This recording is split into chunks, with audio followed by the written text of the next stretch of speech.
स्वयं को जानना उतना ही जरूरी है जितना हम अपनी उन्नति के लिए और अपने अच्छे जीवन के लिए प्रयास करते हैं। स्वयं को जानना और स्वयं को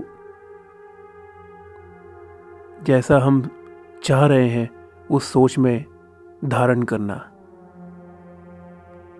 ये भी बहुत गहरा विषय है। एक भिखारी था जो कि अक्सर ट्रेन में भीख मांगता था। एक दिन की बात है, वह रोज की तरह पूरी तैयारी करके घर से निकला और ट्रेन में घुस गया। भीख मांगते मांगते उसे ट्रेन के अंदर एक सूट बूट वाले व्यक्ति को देखा, जिसे देखकर भिखारी को लगा कि यह व्यक्ति भीख में जरूर कुछ अच्छा देगा, क्योंकि इतना महंगा सूट पहना है, इतने महंगे बूट पहने हैं, हाथ में महंगी घड़ी है, चेहरे पे एक अलग ही चमक है, एक अलग ही लालिमा है। उसके बाद भिखारी उस व्यक्ति के पास चला गया और भीख मांगने लगा। अरे सेठ, कुछ तो दे दो। सेठ उसकी तरफ देखते हुए बोला कि तुम कौन हो? भिखारी बोलता है कि जी मैं एक भिखारी हूँ, मुझे कुछ दे दो, ईश्वर के नाम पे कुछ दे दो। सेठ ने भिखारी की तरफ मुस्कुराते हुए देखा और उससे एक बड़ा सरल सा सवाल पूछा, अगर मैं तुम्हें भीख दूंगा तो बदले में तुम मुझे क्या दोगे? भिखारी को कुछ समझ नहीं आया। भिखारी सेठ से कहने लगा कि सेठ, मैं तो भिखारी हूँ, मैं भला आपको क्या दे सकता हूँ, देने वाले तो आप हो। सेठ ने कहा, भाई मैं तो व्यापारी हूँ, मैं तब तक किसी को कुछ नहीं देता जब तक उसके बदले मुझे कुछ ना मिले। उसके बाद सेठ का स्टेशन आ गया और वह उतर के चला गया। लेकिन उसकी कई बातों से भिखारी सोच में पड़ गया। रात भर नींद ना आ पाई। सोचता रहा, सोचने लगा कि क्या इसीलिए उसे कम भीख मिलती है, क्योंकि वह भीख के बदले लोगों को कुछ दे नहीं पाता। लेकिन मैं तो भिखारी हूँ, मैं आखिर किसी को क्या दे सकता हूँ? भिखारी यही बात सोच सोच कर बहुत परेशान था। अगली सुबह जब वह उठा तो उसने देखा कि उसके आसपास काफी सुंदर फूल लगे हुए हैं। उसे एक मन में ख्याल आया कि क्यों ना भीख के बदले लोगों को कल से फूल दे दिया जाए। फूल तो मुफ्त में मिल जाएंगे, पैसा खर्च करने की भी जरूरत नहीं पड़ेगी, तो क्यों ना ये चीज एक बार आजमाई जाए। अगले दिन से भिखारी ने भीख के बदले लोगों को फूल देना शुरू कर दिया, जिससे खुश होकर भिखारी को भीख में काफी उन्नति हुई, काफी इजाफा होने लगा। भिखारी हर रोज ताजे ताजे फूल तोड़ के लाता और पहले फूल देता, उसके बाद भीख मांगता। फूल लेते ही इंसान मना ना कर पाते, इतने प्यारे फूल थे, और वो भिखारी की झोली में कुछ ना कुछ डाल देते। एक दिन भीख मांगते समय भिखारी ने उसी सेठ को ट्रेन में देखा और वह उस सेठ के पास गया और सेठ से कहने लगा कि सेठ, आज मेरे पास आपको देने के लिए कुछ तो है। तो उसने सेठ को कुछ सुंदर फूल दिए।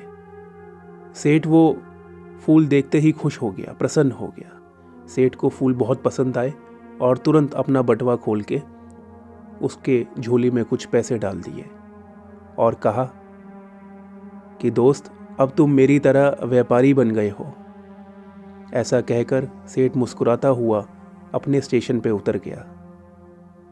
लेकिन सेठ की कही बातों को भिखारी समझ ना पा रहा था। एक बार फिर से भिखारी के दिमाग में बहुत सारे सवाल दौड़ने लग गए थे। फिर से रात में नींद ना आ पाई, भूख ना लगी, प्यास ना लगी। उसके बाद वह भिखारी स्टेशन पर कभी दिखाई नहीं दिया। काफी दिन बीत गए, तकरीबन 1 साल, 1.5 साल। काफी समय बीत जाने के बाद 2 व्यक्ति सूट बूट में आप अपने आमने सामने बैठे हुए थे उसी सेम ट्रेन के अंदर। तब एक ने दूसरे से कहा कि साहब आपने मुझे पहचाना? उस पर दूसरे ने कहा नहीं भाई, मैंने तुम्हें नहीं पहचाना, लगता है हम पहली बार मिल रहे हैं। इस पर पहले वाले व्यक्ति ने बोला नहीं साहब, हम तीसरी बार मिल रहे हैं। तब दूसरे ने कहा क्या आप मुझे याद दिलाओगे कि हम पहले 2 बार कब मिल चुके हैं? इस पर पहले वाले व्यक्ति ने कहा कि श्रीमान, मैं वही भिखारी हूँ जिसे आपने भीख के बदले कुछ देने के लिए कहा था। वो हमारी पहली मुलाकात थी। दूसरी बार आपने मुझसे कहा था कि मैं जो अब भीख के बदले फूल दे रहा हूँ तो इससे मैं आपकी तरह व्यापारी बन गया हूँ। वो हमारी दूसरी मुलाकात थी। और आज तीसरी है। आपकी वही बात मेरे दिल में घर कर गई और मैंने खुद से सवाल किया कि आखिर कब तक मैं भिखारी बना रहूँगा। उसके बाद मैं अब फूलों का व्यापारी बन गया हूँ और आज मैं अपने व्यापार के सिलसिले में ही शहर जा रहा हूँ। ये बात शायद मुझे कभी समझ नहीं आती, लेकिन आपके द्वारा बोले गए शब्दों ने मुझसे अपने आप को ही मिला दिया और अब मैं जान गया हूँ कि मैं कौन हूँ, जिसका नतीजा यह निकला कि मैं फूलों का बहुत बड़ा व्यापारी बन गया हूँ। आपने मुझे पहली मुलाकात में प्रकृति का नियम समझाया कि हमें तभी कुछ मिलता है जब हम कुछ देते हैं। लेन देन का नियम जो आपने मुझे समझाया यह सच में काम करता है, लेकिन उसके बाद भी मैं खुद को हमेशा भिखारी ही समझता रहता था। अगर आपने मुझे दूसरी मुलाकात में यह एहसास नहीं करवाया होता कि मैं एक व्यापारी हूं, तो शायद मैं आज इस अवस्था में ना होता।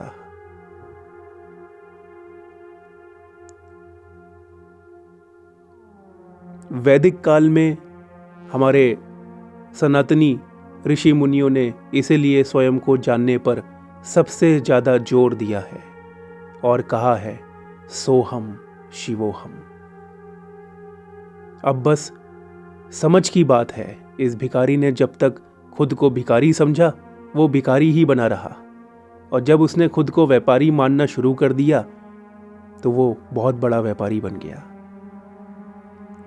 पश्चिम देश में इस सिद्धांत को लॉ ऑफ अट्रैक्शन के नाम से जाना जाता है, मैनिफेस्टेशन के नाम से जाना जाता है।